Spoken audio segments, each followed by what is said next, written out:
La région méditerranéenne est l'une des régions au monde les plus riches en héritage culturel et naturel. Vous savez, c'est la région où la domestication des plantes et des animaux a eu lieu et c'est le berceau des civilisations.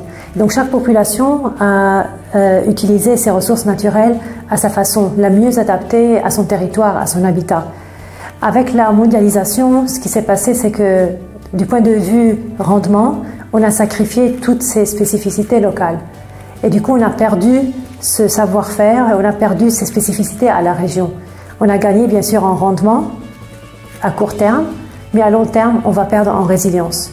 Donc pour moi, la solution serait de revaloriser ce savoir-faire local, ces ressources locales, et surtout ces espèces sauvages qui sont les parentes ou les cousins de ces espèces qu'on utilise aujourd'hui et qui sont notre capital génétique à conserver à tout prix. Et il faut aussi conserver la mosaïque méditerranéenne, donc garder cet équilibre entre le système agricole, les zones agricoles, la forêt et le reste, ce qui est la spécificité de notre région méditerranéenne.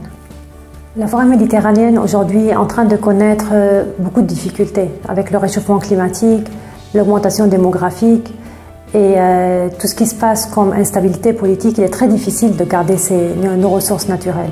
Ces forêts, il faut savoir qu'elles sont très riches en termes d'espèces, en termes de diversité génétique, puisqu'elles ont été le refuge glaciaire pour beaucoup d'espèces et c'est à partir de ces régions-là qu'elles ont pu coloniser plus tard. Donc si on perd ces ressources-là au profit d'espaces urbanisés ou de l'agriculture ou d'autres choses, on va les perdre à jamais.